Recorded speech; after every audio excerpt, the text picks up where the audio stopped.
Adam Munsterteiger, the publisher of BuffStampede.com, joined by our guy, football analyst William Gardner.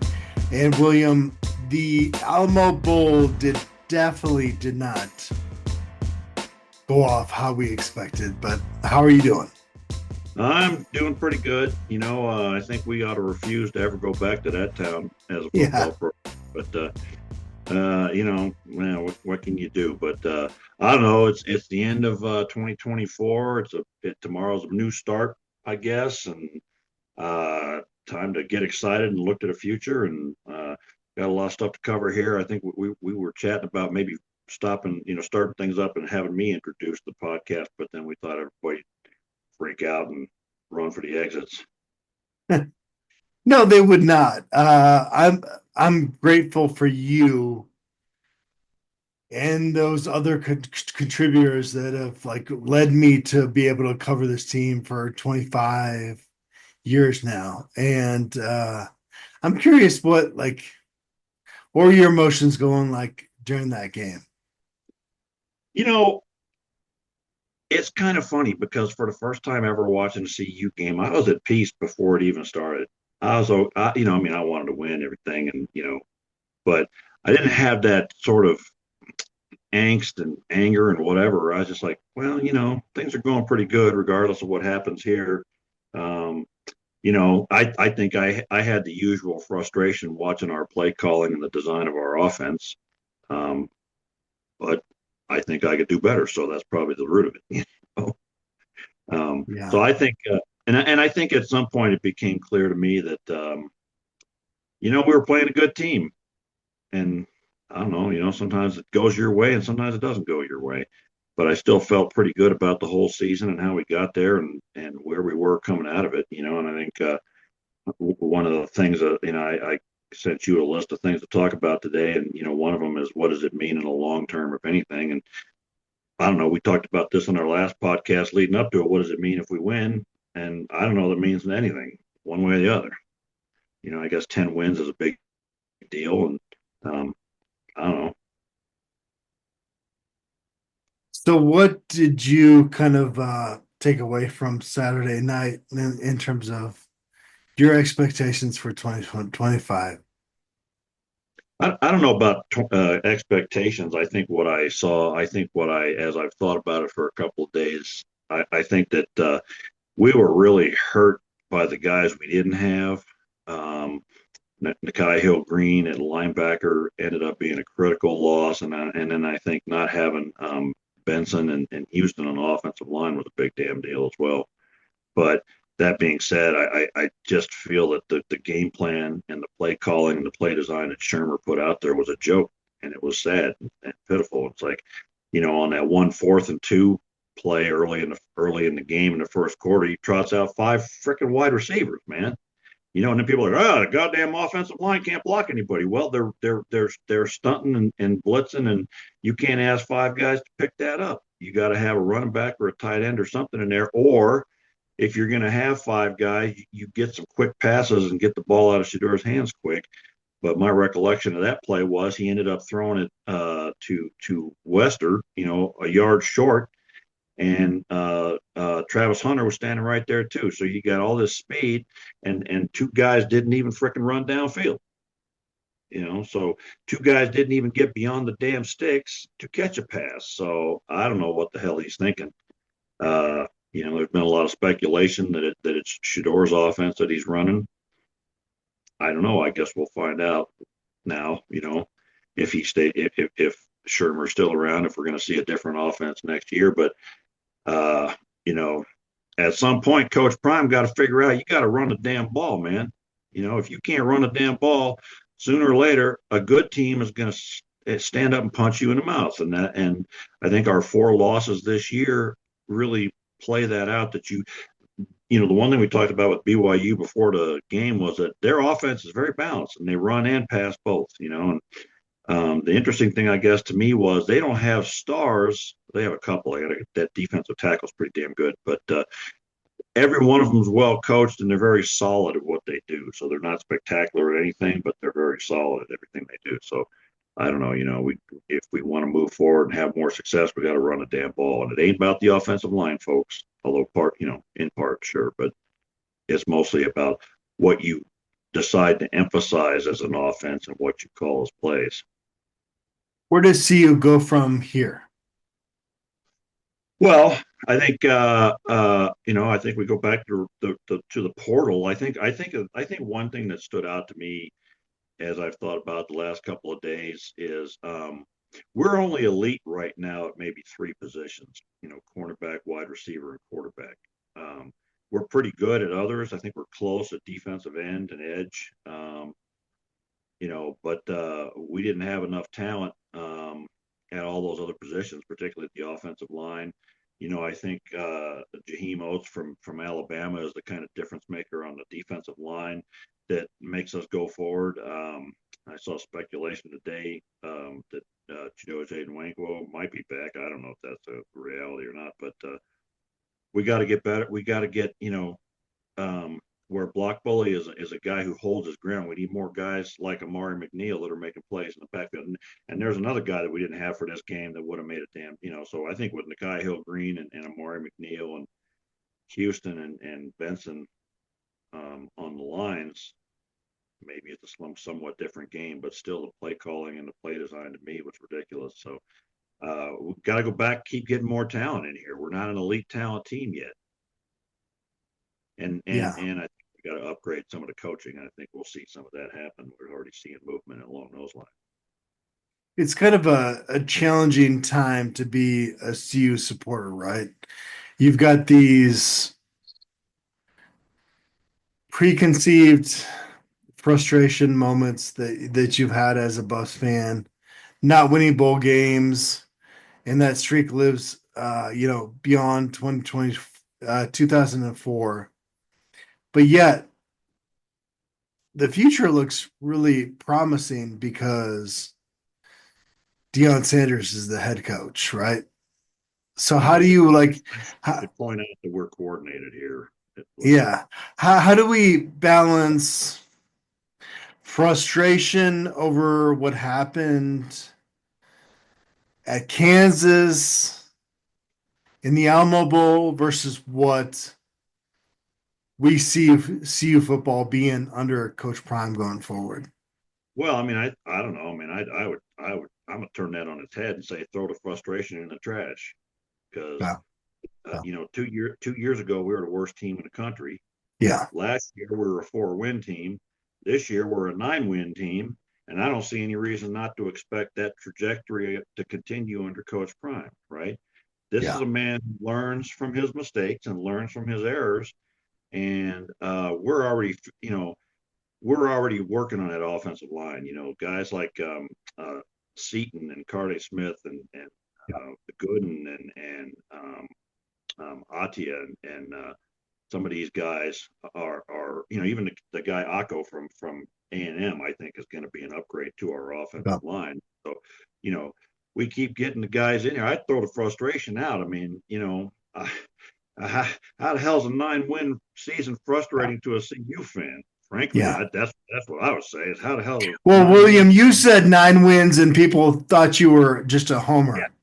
And you nailed that. You nailed that. So congrats to you on that. I didn't think it'd be those 9 wins, but that's how it plays out, But I think that I think it's a combination of us getting better and our conference not being that great. But I think the reality is that we're on an upward trajectory, and I think I would expect us to be even better next year than we were this year. So we got to still fill those holes in the portal.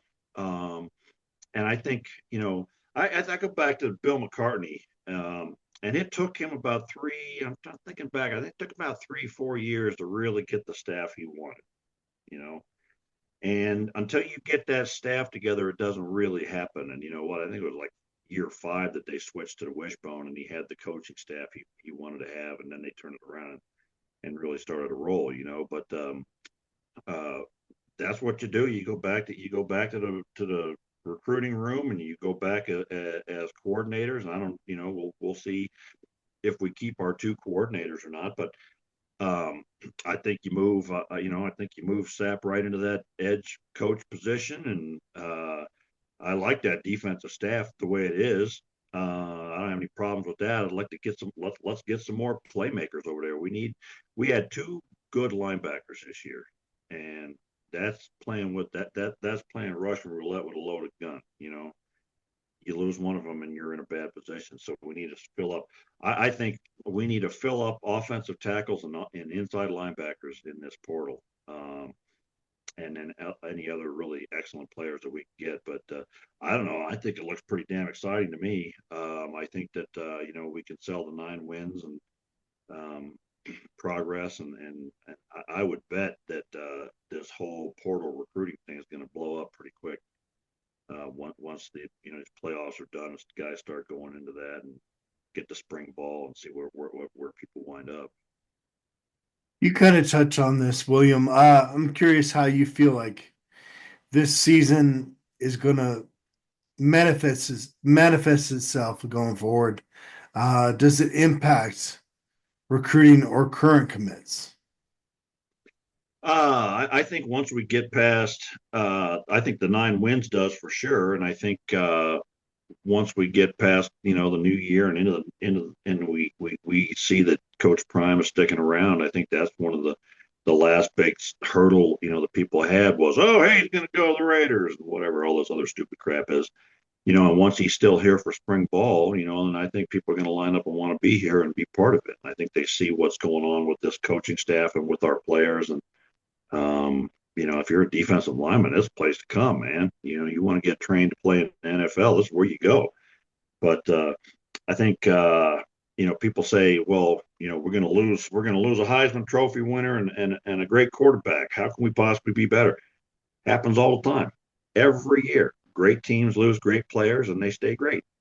You replace them. You find We're somebody. just not used to it, right? We're just not used to it. Right, exactly. If you're Alabama or you're Georgia or whatever, you're losing guys at the first round of the draft every single year. You don't just tank as a program. You replace them and you get Yeah. new guys. And we got a real couple of really exciting guys to watch at the quarterback position. We'll see what happens with that. We're still loaded a wide receiver. I still like our two top running backs, and I think we have a freshman running back that we still haven't seen much from, and I'd like to get another guy. Yeah, Michael Welch, I want to stop you there. Like he has those visible tangibles that you Yeah, want in a running back. He's got to learn the nuances of it. There was his second carry, I think, in the Alamo Bowl, yeah, where he could have cut up field and gotten the first down, but he tried to cut it outside. right, So bounce it out. there's also a development piece with him. Right, and you need to sit down and watch film and say, look, and sometimes you got to take what you can get, Yeah, and every yeah, kid that age thinks he's Superman and can bust it outside and be, you know, um, Barry Sanders, but they're not. So you got to yeah, teach them, look, this is you sometimes you got to take the 6 yards, man, and 6 yards in that instance would have got a first down because we got yeah, 5 on a first down. So that's a learning process, and I think that I still think Isaiah Augusto is the best running back on the team. yeah, He's yeah, just got to stay healthy, and yeah, he's got that slashing. I call it a slashing style, and him and Wells together, I think it'd be a hell of a pair. yeah, But we need to continue to build that offensive line. We got a question mark at center. We'll see what happens with all that.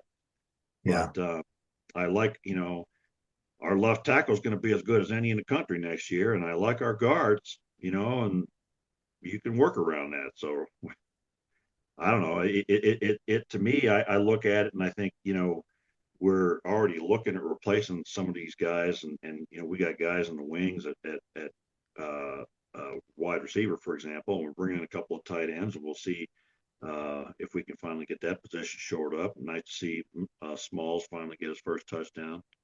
But I don't know. There's been lots of speculation about has Shador had his hand or has Shermer had his hands tied. I don't know. Beats me. I don't know what goes on in those discussions in the room, but I think sometimes even when you lose a great player, I think one of the things you look at, Shador and all the great things he's accomplished. But when you got a guy like that, you have a tendency to pile it all on his shoulders and say, you got to do this. And he was not sharp in that game. Like the first two or three passes were behind our guys. And if you put everything on one guy's shoulders and he's not having a good game, you're done. So you've got to broaden it out. You got to get a running game. You got to not ask the quarterback to do the whole damn thing, and then you get a more balanced offense and you're more effective. Yeah. Shador was unbelievable as a Colorado Buffalo. The lingering picture that will be in many Buffs fans will be him eluding pressure, right? And he did a great job in some of those circumstances, not so much in others. And it was kind of this really complicated deal to cover the last couple of years because on one hand you're talking about one of the most talented, if not the most talented quarterback in the FBS ranks, but you're also talking about somebody that is continually taking these sacks that put an offense in a really bad position. And going forward, you got to figure out the offensive line, but you also have to figure out a quarterback that can get the ball out quick, right? Yeah, and I think that part of that Shador had a belief in himself and a faith in himself that he's going to find somebody, and he had a faith in his receiver Yeah. that somebody would get open. And he often did. He Yeah, really did. Like I that's not a criticism on yeah, him. It's just going forward, a but there, quarterback normally can't do that. yeah, but that's the thing is like when you you know psychology is a funny thing, and when you're intermittently successful at something, you keep doing it even more than if you're successful all the time. Because you're like, just one more time and I'll get this, right? Yeah. And he has that belief that he's going to find one of those guys, and he's got really good receivers. And I think the flaw, quite frankly, is in Shermer's route trees and what he's doing with his wide receivers. But there are a few times, and Shador's gonna have to learn this at the next level, is that again, just like we said with the running back, sometimes you got to take the 6 yards and be done with it, and sometimes you got to take the 9 yards on the pass play and not try to make everything a home run. And they're going to have to drill that into him at the next level that you can't. First of all, you can't be taking those hits from defensive linemen at that level, boy, because you get knocked out.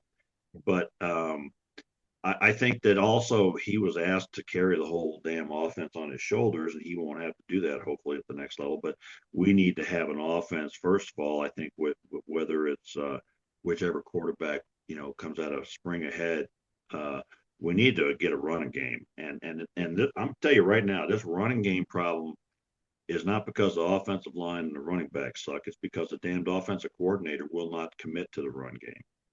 The first run out of the box was 5 yards, and then we handed off 7 more times. Seven, seven. First play is 5 yards, and then we only get him 7 more carries. That's idiotic. That's just stupid. And it's hurting. Everybody says, well, you got to put the ball in the hands of your best players, quarterbacks, and receivers, but you help them by having a running game because then your defense can't tee off on the pass rush and drop. I don't know. There were several times in that game when they had 8 or 9 guys up on the line. And where the hell's the hot routes, man? Somebody just drop a receiver right behind those guys, and throw the ball right now, and they'll run for the rest of the day. But we didn't adjust to that, so I don't know. And I think people will say like the defense had a bad day, but man, you keep putting the defense back out on the field in their own end of the field. You can't ask for that to be successful. Yeah. No, I agree with you. Saturday's game was on the offense. Yeah. I think we both agree on that. What do they do going forward as an offense, as a program? What are your thoughts thinking about the future and kind of your just overall reactive thoughts on 2024? Well, I think we need to upgrade the offensive line, and I'd like to see Shermer go back to what he was always a run first coach. Well, to the extent anybody's a run first coach anymore, but he was always a run game offensive coordinator, and I'd like to see us get back to that. And let's pound the ball between the tackles with these two stout running backs that we got. And when we ran straight zone blocking, we were pretty solid at it. And when we ran misdirection trap and counter and a split zone where we got a guy coming across for the blocking, it worked. I don't know. And so let's get out there and let's actually run the damn ball and commit ourselves to it. And, frankly, when we run the ball better, it makes our defense better at stopping the run because they got to see it in practice. So I would like to see. I mean, I guess we got to wait and see what happens with our coaching staff. Is Shermer staying? Is Livingston staying? And that'd be the first step. But fill those coaching vacancies and upgrade them. And obviously the first thing we got to fill is that offensive line coach. And I don't know who the heck that he's going to have connections to that he could talk to. But I'd like to see a guy that coaches the offensive line the way Damian Lewis coaches the defensive line. So, I think that's the thing is really the game plan that you have at developing an offense that's more balanced and can do more things on the field. Yeah, Phil Lodeholt is going over to take a lateral position at Mississippi State, same as outside linebackers coach Vincent Dancy. How do you feel about both those guys leaving this program? You talked about the next coach that's going to tutor these offensive linemen in Boulder and talked about your desire there. Like, to me, I respected both coaches a whole bunch. Yeah. But both those guys are pretty replaceable, in my opinion. Not in no way trying to throw shade at them, but just kind of seeing the level that Coach Prime has taken this Colorado program to. Like, I feel like you have opened up opportunities for other guys to come in here and do a better job. Yeah, and I think both of those guys did a good job. I thought Lodeholt did a pretty good job. I think I have some issues with how he handles himself during the game, and I have issues with, I thought we got better as the year went along. But I think that he was in a position, I think an offensive line coach and in that offense is that's a tough gig, man, because the damned offensive coordinator is hanging you out to dry. But Lodeholt is not by any means Mike Munchak or one of those great guys. I can't remember the guy from Michigan, but there are a lot much better offensive line coaches out there than him. But the problem is, we've had a different offensive line coach every season for like about 7 or 8 years. Okay, and you're just not going to develop an offensive line that's good having a different offensive line coach every single year.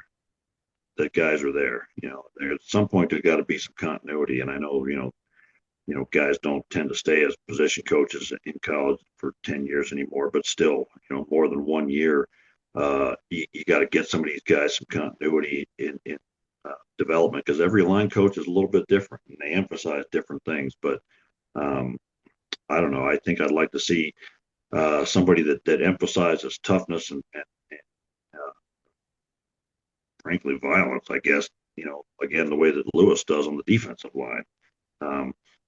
But I don't think that they're irreplaceable. I think Dancy did a really good job, and those edge players played really well. But again, I think also, like I said about the portal, I think once it becomes evident that Coach Prime isn't going anywhere, more people will be interested in coaching with him.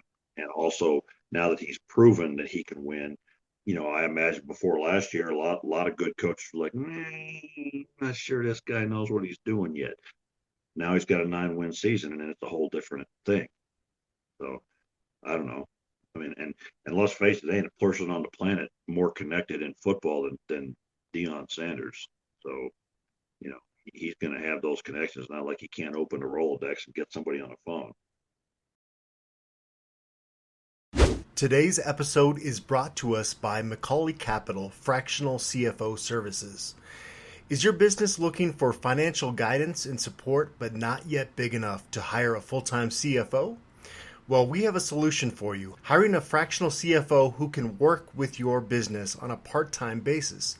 You get the benefit of having a seasoned financial expert on your team without the commitment or expense of a full-time hire.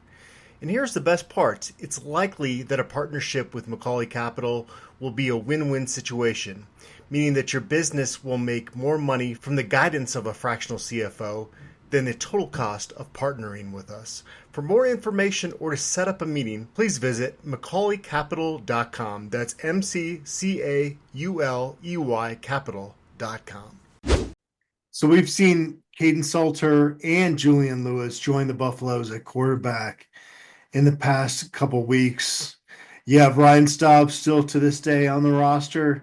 I mentioned today with Hank Zelinskas transferring out, and we'll get into that, William, that there's this 5-day window for guys to hit the portal after their final game this season. As far as that position goes, how do you see those guys fitting in at quarterback? How do you see that competition manifesting itself this offseason? Well, and again, I mean, the big question mark is what is Shermer going to do with them? But I think they're both. I think Salter. Let's get that out of the way real quick. So you don't want Shermer to be the OC in 2025? That's fine if you feel that way.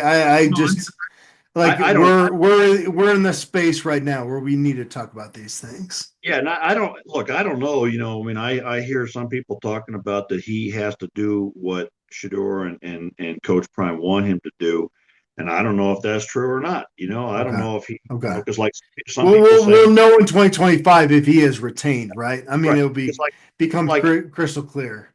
Yeah, like somebody on the board was talking about. Well, if you watch the well-off media videos, you see that he goes over and he sits on the bench and Shedeur and Travis talk about plays, and then he's watching it. Now, okay, well, I don't know what the hell that means. I mean, maybe he's more involved in that than it looks like on TV. But again, I think, what is he going to do with a less experienced quarterback? Now he's got one experienced quarterback and one less experienced quarterback, and so the question becomes, what is he going to do with this offense? So I can't answer what the quarterbacks are going to do until I know what the hell Shermer's going to do. I got to tell you, what I saw in his play calling this year, and I'll look my notes as I was watching the dang game. Says what's BYU 36 CU 14. Short answer is they're a good team and Shermer sucks.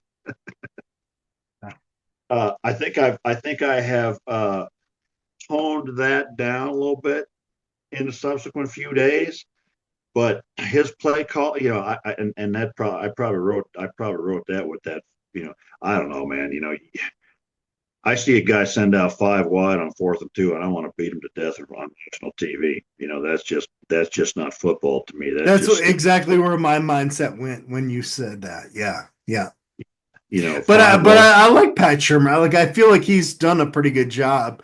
I want to see more from him, but I also agree with you, if that makes sense. Yeah, and I think it's a complicated question because you know what? We don't have a crappy offense. It's pretty good. We've got a lot of yards. There was so much talent on offense this year, though. Yeah. So much talent. But that's the thing. Is like you can't just limit it to 2 positions, for Christ's sakes. You can't try to make. This is not 7-on-7. Okay, and so you got to do things. And look, I'm not saying I know more than Shermer about football because I know he knows this. But when you've got a questionable offensive line, you got to help those sumbitches out. Okay, you got to give them a tight end. You got to give them a running back. When BYU is stunting and bringing late blitzes and stuff, those 5 guys are not picking that up, man. That's why you got to have a running back there to help you with that. And I don't know. I mean, I'm beginning to. Well, I guess I'm beginning to get on board with the. No, this is good. This is good analysis. Keep going. No, I'm beginning to get on board with the flea suck stuff, because those running backs, even when they're in there, sometimes are doing these Olay blocks, and I don't know. It's like, get your damn blocks, man. But there seems to be, and whether it's Hank Zelinskas with the early snaps, or the running backs not picking up blitzes, or as somebody pointed out, there's a couple times where the guard and the running back would both pick up the A gap guy, and the B gap guy is like, hallelujah, right? That's an offensive coordinator problem. Okay. That's what the coordinator means. Okay. You got running backs, you got receivers, you got quarterbacks, you got offensive line. You can't just throw them all out there and they're all going to work great together, right? You have to, wait for it, coordinate them so that they all work together and do their jobs. And that's where I'm not seeing it. You know, the formations and the play calling. And we had a couple of games in the middle of the season where our running game was aces, right? And we had a tight end out there, and we were doing that split zone, and it was working. And we did counter. We pulled Seaton across the backside one time, and we never saw it again. What the hell, man? Do you self scout your own self? Do you look at the damn film after the game and look at what works and then chuck it out? I don't know. I don't know the answer because I don't know what goes on. What Shermer told the media is that was based on what they had shown on film preparing against them.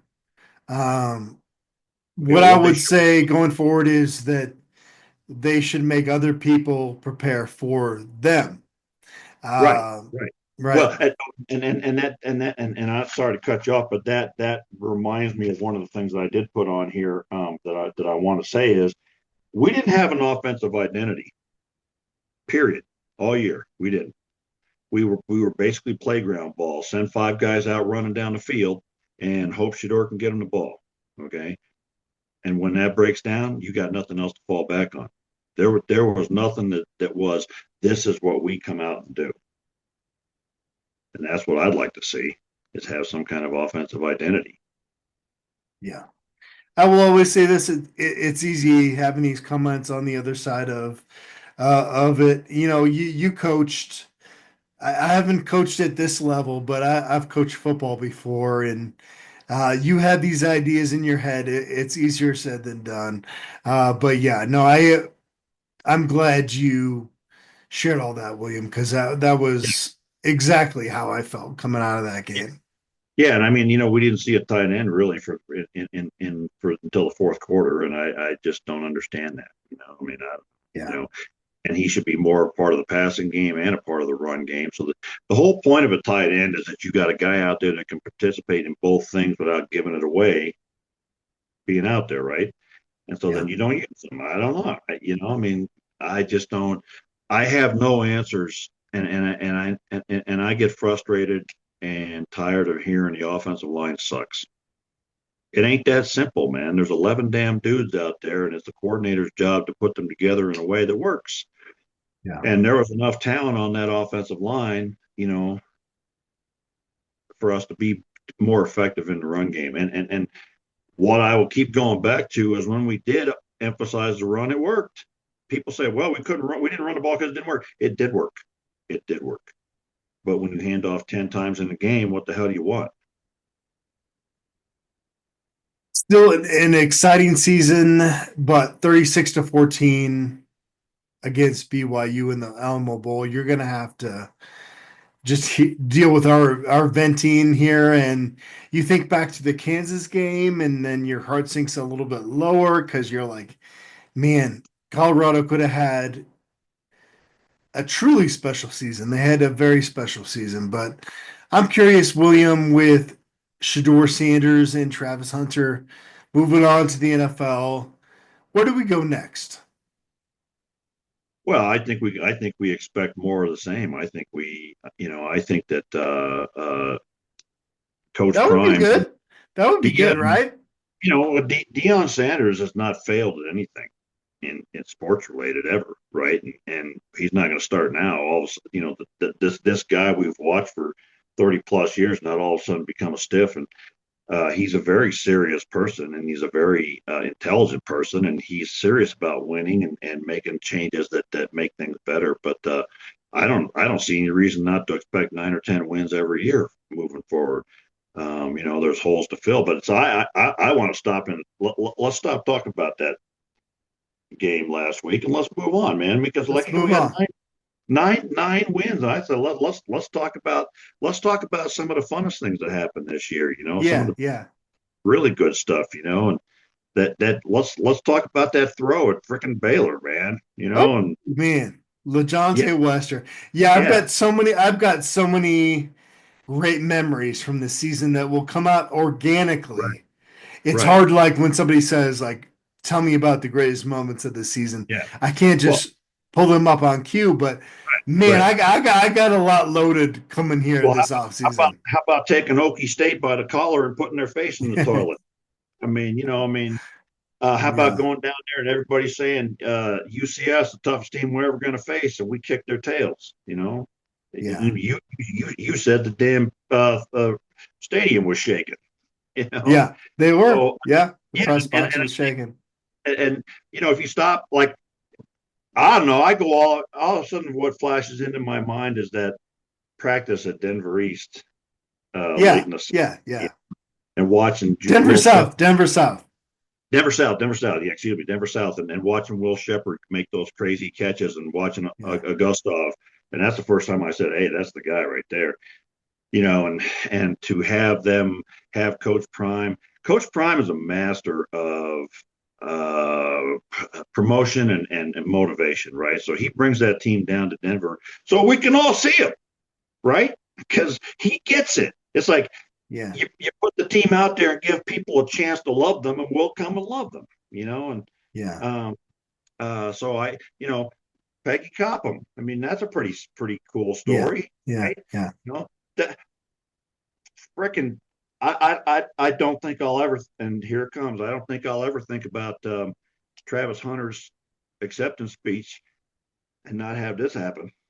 You know, Yeah, yeah, uh, lots of really positive things, and I think people that are crying the blues about this particular game, it's like, well, what the hell, man? It's like there are very few teams go through the season without losses, and it was a beautiful season on many yeah, levels. It really yeah, was. and I think that Coach Prime is building something that's very special here. I think I love seeing him sit there and talk about he wants to get his face on the Flatirons, and Yeah. now when you asked me about that in our recent podcast, I had not seen that interview, so I didn't know what the hell you were talking about. And then I saw that interview, I was like, oh, okay, hey, light bulb comes on, but clearly he loves it here, and Yeah. so How could you I not, think, William? I have gone a lot of places in the last 5 months, and every time I touch back in Colorado, just the air here. Yeah, nah, we're gonna freaking do this again, aren't we? Uh, I well, love just this here, place. I love this place. I have had opportunities to go to other places to cover other football teams, and I've really never struggled with that. I struggled with it initially coming out here because back in 2003, I had some other job opportunities. The one that I probably would have taken, if not for this one, was to cover Virginia Tech, then in Blacksburg. And so I graduated from Arizona State and went up to these Papago Peaks, they call them. And I would sit up there and just look out and kind of try to visualize my future, think about what was right for me. yeah, And I came out to Colorado and it wasn't easy. Like I had to put in blood, sweat, and tears. Like, I smile a lot on this podcast and joke a lot, but like genuinely, like this has not been an easy road to get where I am right now.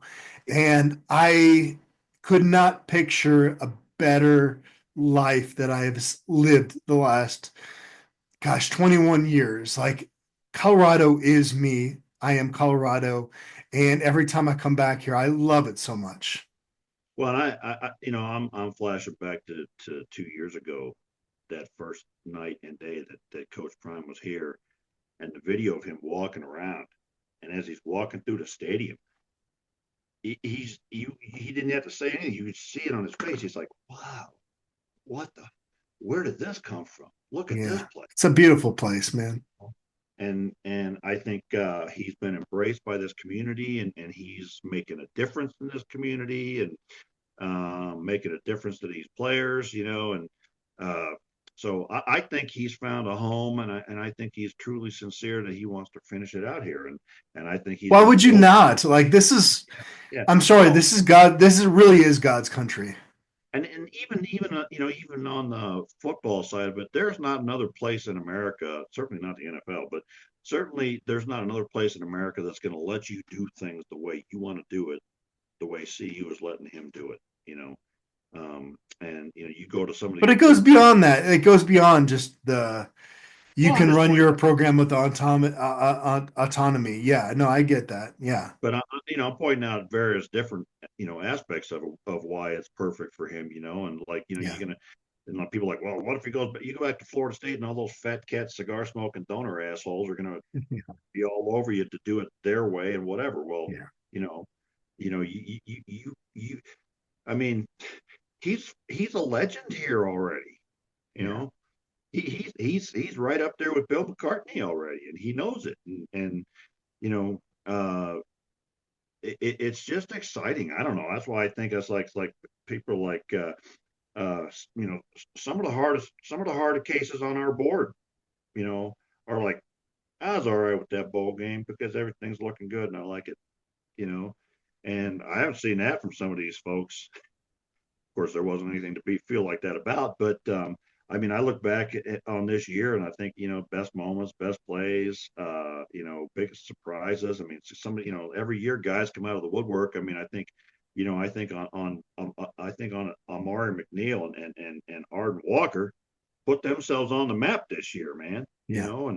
And I'm excited to see it. I think you and I both talked about Tajay McCoy, and he made us look pretty smart. I think Yeah. that's one thing too. But like you bring talent in, and we go watch this talent. It's like hard to look smart when everybody coming in is a piece of junk and never amounts to anything, right? But when you go watch a Tajay McCoy and you say that guy's going to be good, and he's good, I ain't got to be Albert Einstein to figure that one out, you know. So it's a lot of fun, and you look at, I mean, you watch the film of Chauncey Gooden, and Jesus, Lord have mercy, Yeah. man, you know. Dude, I saw him in person out in San Antonio. Yeah, Holy mackerel. He is as wide as he is tall. He yeah, is going to be a road grader for sure. well, and that's the thing. It's like, and I go back all the way back, like when I first got to see you was 1983, and they used to have for spring game, they used to have a varsity alumni game. And, our in the 70s, we were a great program. We had guys coming back from the NFL. And, not all big guys are the same, right? Because we Yeah. had guys Yeah. who were like 6'6" and 300 pounds. And then one day I'm walking, I had to run back in. I had to get something out of the locker room, and I turned the corner and I ran into this brick wall, except it was a dude, and it was Stan Bruck, who was the left Oh tackle wow. for the Okay. Saints, Yeah. was Yeah. the left Yeah. tackle for the Yeah. Saints, and had been an All American at CU, and he was 6'7", 310. I was like, God Almighty, that's the biggest man I ever saw. So like, you know, you, you know, even back in the 90s, you'd come in and you'd see like a Mark Vanderpool at 6'8" and 310, and then you'd see an Andre Giroux, and you're like, Jesus, look at that guy. That's why he played 10 years in the NFL for the Cowboys, Yeah. right? Yeah. Because there's big, and then there's something about these guys that are really great on the offensive and defensive line, and when you see Jaheim Otis, he's going to look like that, Yeah. or Yeah. what's the other big I'm gonna get out of Jaheim Otis's way when he comes down the hallway. guy from Alabama last year? Anquan Barnes, who had an Right, interception right, in the bowl game. Yeah. right. Well, you gotta love that. That's the big daddy getting. It's like, huh, chugga chugga chugga. Who's gonna tackle that guy? Nobody smart. But I mean, Yeah. that's where you got to take this, man. We start to get bogged down in everything that went wrong in that game, Yeah. and we lose sight of this stuff, which is what Yeah. really is what's fun about it, and what I like about it is that even in the transfer portal where we don't have them here for 5 years, they still become our guys, man. Like Jaheim Otis is already my guy, Yeah. and although I can't remember his name, you just said it. For the life of me. Anquan Barnes. With Barnes, geez, the old man moment. But to watch him get that interception is exciting, Yeah. Yeah. and it's fun. And there's a lot more coming like that. And you see the lights start to come on for guys like that, and it's fun. You see Arden Walker, who had Arden Walker's had a journey, you know, Yeah. Yeah. I remember we went out. Remember we went out to watch him play Yeah. at Yeah. Cherry Creek. Yeah. Yeah. Or I think Cherry Creek was playing at Mountain. No, it was at Mullen High School. It was Cherry Creek and Mullen. Okay. We went out to watch it. And that's, geez, that's half a decade ago already, you know. And I remember, Yeah. and his dad Arthur, who was a CU legend, Yeah. you know, from the great teams, was there coaching that defensive line for Creek, and we saw him, you know, playing there, and now we see him here, and you know, he went to Missouri and he came back, and now he's finally starting to live up to all that potential, and it's fun, it's exciting, you know. Yeah. And I think that Coach Prime is bringing in all kinds of guys like that, you know. I can't wait to see what Sammy Okunlola looks like in a year. I can't wait to see what, you know, 2 years from now when we got, you know, Seaton and Gooden and Atia and Cash Cleveland and Cardi Smith, and they've got a couple of years under Coach Mo.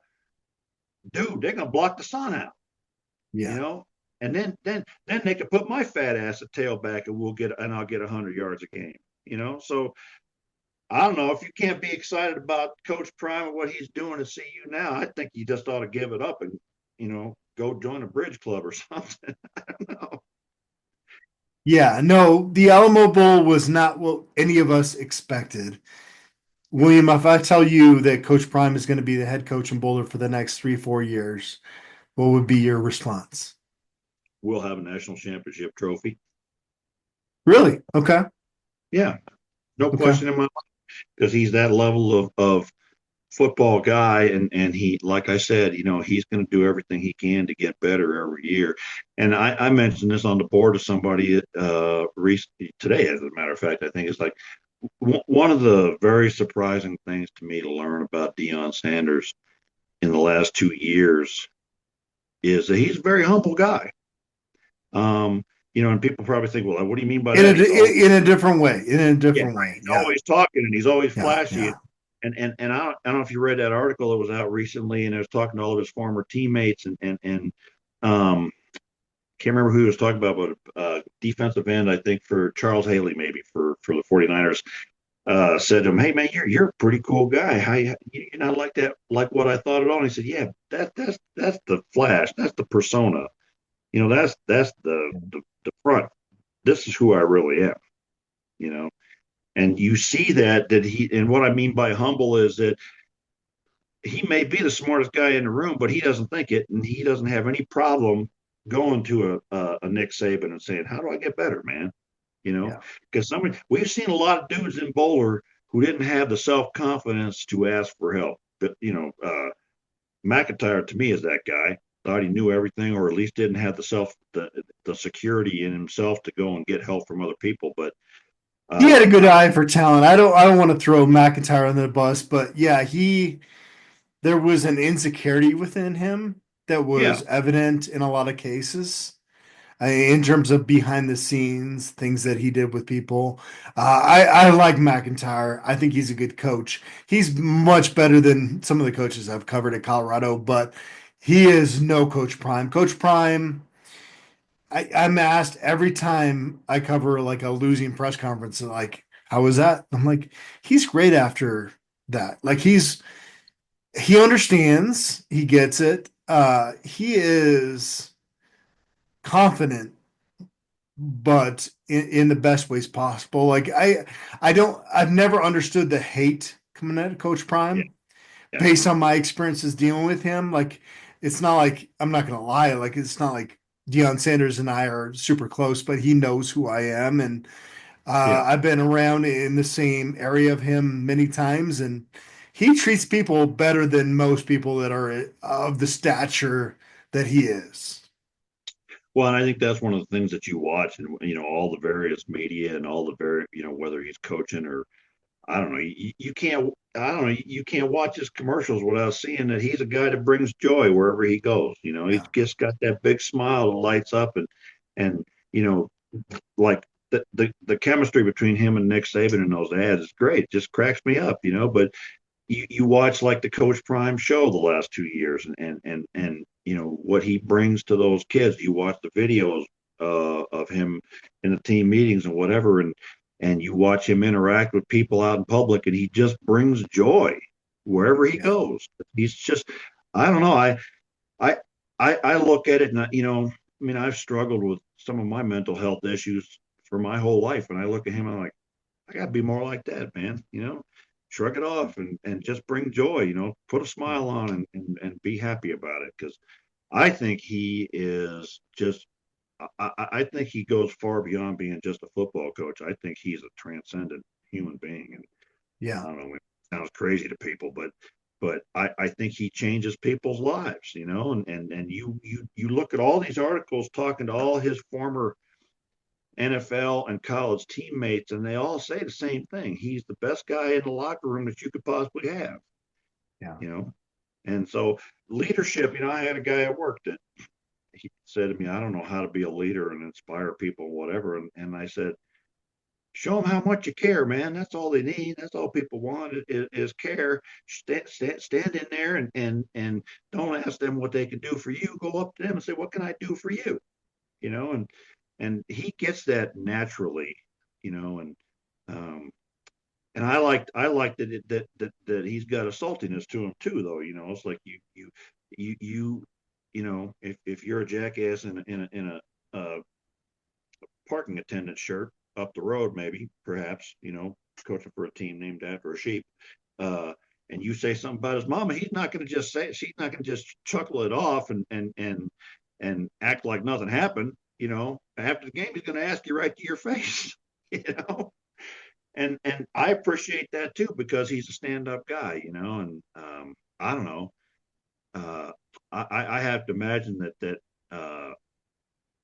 it's got to be exciting for kids and parents to meet him in recruiting and whatever else. And yeah. How much more fun are these podcasts since Coach Prime took over? A lot more, right? Yeah. Well, we couldn't do them most of the years before. I don't even know if we looked each other in the eye in 2022. Man, that was rough. That was rough. It's funny because I talked about I talked about having other job opportunities. A couple of them came in 2021. And thank God my family and some other responsibilities kept me here to see this through. And I have no plans to leave. I wasn't even tempted back then, but I'm not going to lie. During that 2022 season, I was thinking about what would life look like if I did that, and I'll be honest, I mean, I pretty much quit on, can't remember his name, Smiling Carl, Carl Jarrell. After the Minnesota ass whipping, and I'm like, yeah, that's right. And then by the end of the season, I was done, man. I wasn't watching the games. The wife would not let me watch the games, and then I wasn't coming back. And then I, honest to God, thought to myself, who the hell's taking this? Who would take this job? Who would take this job? And then to find out it's Deion Sanders, that's like some kind of fantasy out of a movie, and you go watch that movie and you're sitting there and you're like, well, that wouldn't really happen in reality. And then here we are, and the fairy tale goes on. So I think he's got two quarterbacks to come in and replace Shador. I think we're going to be a better offense with Shador moving on, quite frankly, because we're not going to have to pile everything on one guy's shoulders. And William, watch your back the next couple of days to make sure you don't get assassinated over that comment. I'm just saying, it's not because there's any lack of ability on Shador, but when you pile it all on one guy's shoulders, for a couple of times this year. I agree with you, by the way. Yeah. Yeah. And I think, that it gives you sort of tunnel vision that everything's got to go through that one guy, whereas you got all these other weapons on the team, and let's use them, man. Yeah. Yeah. You can't, going forward, have the lack of a ground game that they have had. I know that they're looking in the transfer portal for a running back. I love Isaiah Augustive. I love Michael Welch. We talked about the fact he could have cut up field and gotten a first down early on, but those are really talented pieces to kind of build off of. But yeah, this is going to be a more balanced offense, I think, going forward for sure. Well, I think, I'm looking at them like, like I talked about great teams with great players all the time, but like what do you think is our biggest immediate needs? I think elite running back. I think you've got to Really? start there. Yeah. And I think that Caden Salter will be their starting quarterback. I could be wrong in 2025, but the zone read stuff, you like if you're Pat Shermer, like,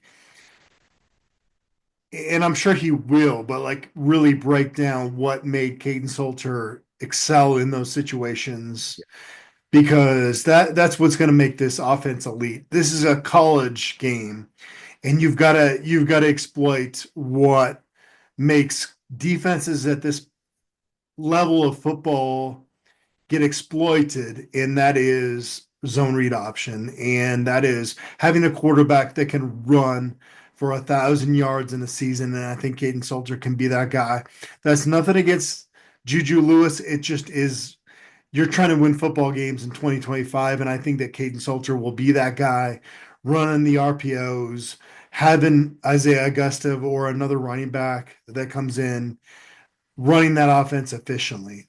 Well, yeah, and I think the experience and the age makes a huge difference in that Yeah. situation. And I'm gonna disagree with you. Juju Lewis should be a junior in high school right now. Right. And and you can't overstate that. So, but let them compete and see who comes out of it. But I think we have two lead running backs, but we don't have a right tackle, and we don't have an inside linebacker. We don't. We got to commit from a linebacker pretty good, but we don't have Houston might be the right tackle. I don't know what the status is with his knee. Is he a big time right tackle?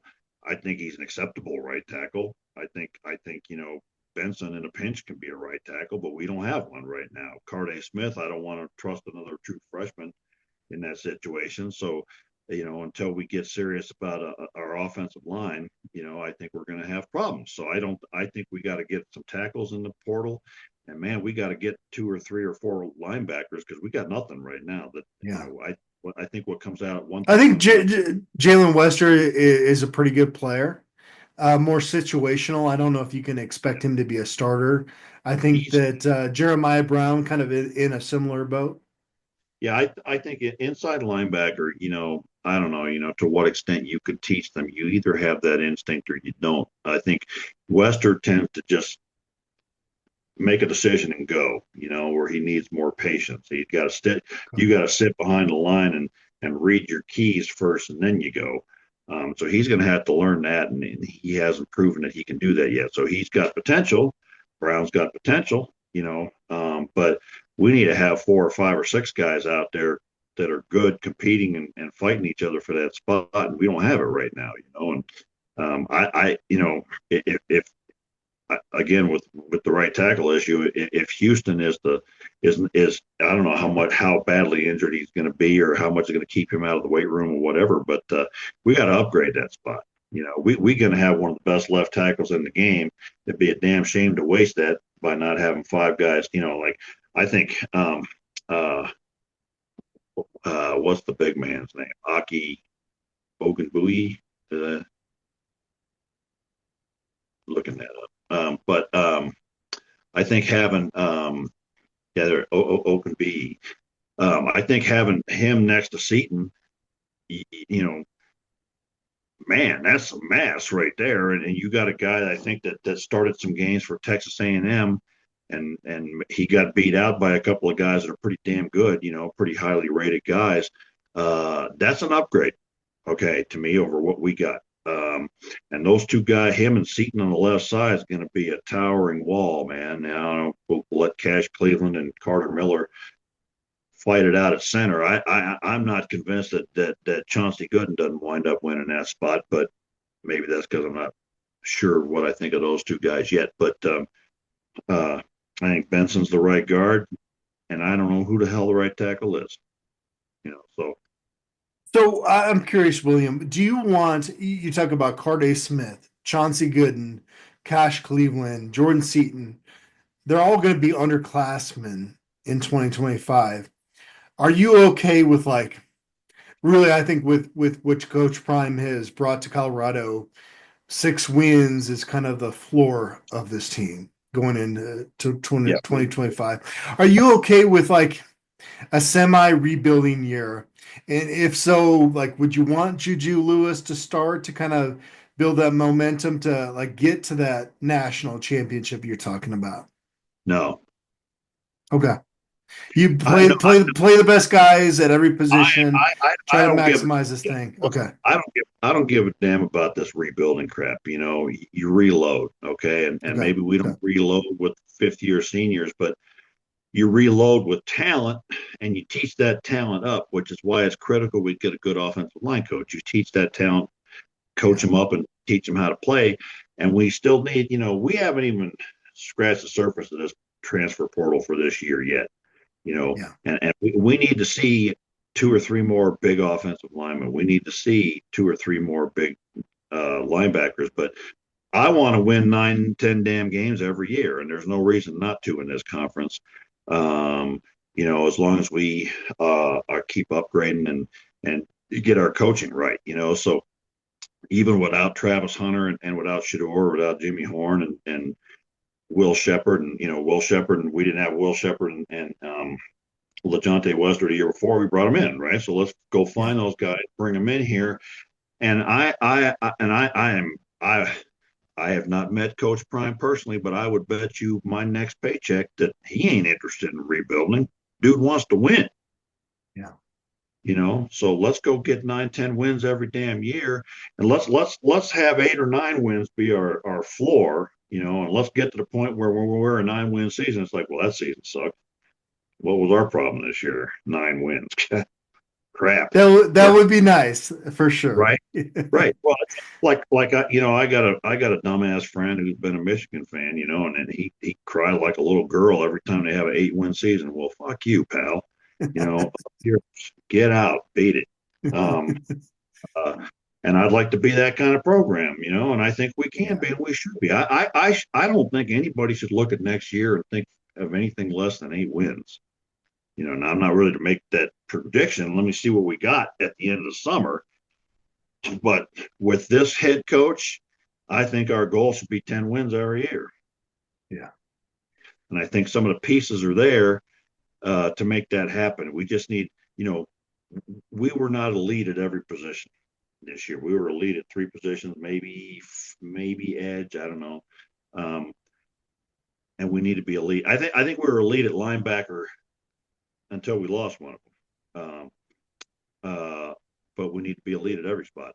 I think we can upgrade at safety. Hard to say we're going to upgrade at cornerback because that was a pretty damn good group. But I just think that I think we're also developing a mentality and a culture, and these guys expect to win and want to win, and guys coming in here are going to push. I don't know, that video of Chauncey Gooden in before the bowl game, how excited he was. I'm here for real, that dude, or that interview he gave, which said, "Me and the sidelines ain't friends." That's the guy I'm looking for. I want a guy who would rather cut his fingers off than be on the sideline. Yeah. And so you bring more of those guys in. I think Yaya Ati is going to be something special. I think. He actually got a chance to address the crowd out in San Antonio at the River Rally, which is a good sign that he has come along well. Yeah. Well, look, when they showed the players all gathered up for the Heisman Trophy celebration, and they cut to the players, guys in front was Jimmy Horn and Yaya Atia. Now that's a guy that's part of the team. I don't know if that tells me that he's a good player or not, but it's not a bad sign. So yeah. And he's another guy that you look at. You look at him from a back view, and it's like, shouldn't we have some advertising on that wall right there? Yeah, no, definitely. Well, I don't think anybody has broken down Colorado's season, their appearance in the Alamo Bowl better than you, William. I am very grateful to have you in my life, and I know that this season was a roller coaster for both of us, and we enjoyed it thoroughly, and we have so much to talk about in the coming months. Yeah, and we're getting close to closing out here. But I think I want to express gratitude Yeah. for this season. I want to express gratitude to Coach Prime. I want to express gratitude to Travis Hunter and to Jimmy Horn Jr. and to Shador and to everybody else associated with this program. Rick George, Yeah. and it's become a very and gratitude to you, my friend, man. You got lots of people you could put on Right this. back at you, man. You got lots of people you could put on here besides a big Uncle Fester looking dude like me. So, it's a lot of fun to me to get on here and do this. And you know what? Gratitude to the people that come and comment on our podcast, because it's my highlight of my week anymore to go and see what people had to say on there, and try Yeah. to respond sometimes and see, and sometimes get a little argument. I guess we got, I know one guy on there going to be happy because Hank Lensis is gone. So I'll be looking for your comment. But it just We'll miss you, Hank, by the way, because yeah, he's a yeah, good football player and a really good person. yeah. And, I expect us to continue to upgrade. I expect us to have a lot of good news in the transfer portal coming up here. And so I think we're going to continue to do, I'll come up and see you in February when I take a couple weeks off finally, and we'll brainstorm how to make this better and do more things and what have you. But Well, we're going to have a marathon when we go back to the Hungry Toad, which I talked about earlier on this podcast during our ad break. But no, grateful is the word that I would, if I had to choose one word for 2024 covering the Colorado Buffaloes, yeah, grateful would be the word for yeah, sure. yeah, grateful and gratitude. I think that's one of my things. My therapist told me, she's like, you can focus on the negative stuff if you want, or you could stop and think about what gives you gratitude today. And Yeah. so she makes me do a list every night. And I was like, it actually helps me out to stop and think for a minute. Yeah. Yeah. All the nice things that happened today. You know what? It wasn't Yeah. all crappy. So, Yeah. some really nice things happened. And I think that's the thing I learned from Coach Prime as well, too, is that, it's all good, you know. So I don't know. Yeah. Keep doing that because that's important. I agree with you. It's so easy to get lost in the negativity that is surrounding us every day. Yeah. And what a beautiful season by the Buffs. Yeah. I was bummed out how the Alamo Bowl went just because it would have just been kind of the icing on the cake, right? Right. Yeah. But it was pretty damn good cake even without icing. Yeah, it was. It was really good cake. And I'm glad that I had you alongside me and Brian Howell and Oliver Hayes covering the hoop side of things. My beautiful wife, who, Yeah. if you have I was not just seen it, her show 'em the video shirt. today is Show 'em the shirt. amazing. Show 'em the shirt. Property of Queen Elizabeth. That's my wife. Yeah, yeah, yeah. Well, I And appreciate it. Dave Barron and Sean Yeah. Niehoff and man, there's so many people to thank. Yeah, we're kind of getting like the old romper room show. We got the mirror up there, and I see Billy and Bobby, and But no, it's a lot to digest and reflect on, and we have a whole off season for more stories to come out because William, I got a bunch like from New York to yeah, yeah.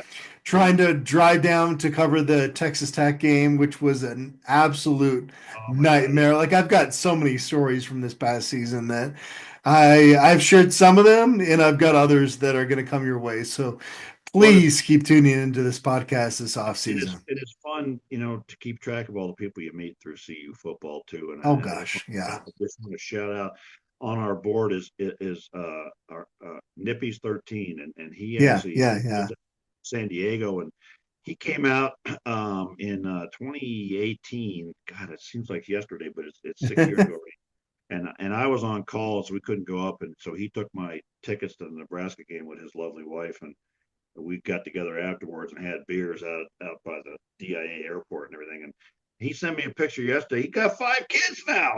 Like, Oh my damn, gosh, yeah. and his wife was gorgeous. And I'm like, I'm like, just like with you, man. How'd you guys get these girls? I don't know what happened, but it's just fun. Hell, it's like to see people's lives over the course of these years, and we're all focused on the football, and then you check in and you find out exciting, wonderful things happen in people's lives. Yeah, yeah. It is the part of it that makes it all worth it, right? Like you've got these football games, Yeah. 13 this past season for Colorado. Yeah, it's everything that goes along with it, and the And tailgating for some folks, and that, everything that that goes along with it. and that just all of a sudden popped up into my mind another beautiful Coach Prime scene, which tells me about who he is whose sister was it? He was braiding her hair. Um, Was it that was a C? commit recently. No, it was recently. Hold on, I'm gonna Uh, pull that up and get that for you. was that not a London Merritt? Chauncey Gooden? Cardi Smith. I think it was Cardi Smith's sister. Harday Smith. Yep, Yeah. you're right. And and, Yep. and I just remember that because it wasn't a gimmick to try to recruit the kid. That was just a dad. It wasn't his daughter, but that's just dad with the daughter taking care of the daughter. Well, that's Coach Prime's whole thing is that we don't have Right. a sales pitch. And Right. actually, it's funny you mentioned that, William, because one of the questions that I would ask recruits after they visited Colorado was, what sales pitch did Colorado give you? And I stopped asking that question because the answers fell in line with exactly what Coach Prime says. We don't have a sales pitch. We are who we are. If you're going to come here, you're going to see how we are, how we operate, and then you're going to make a decision based on that.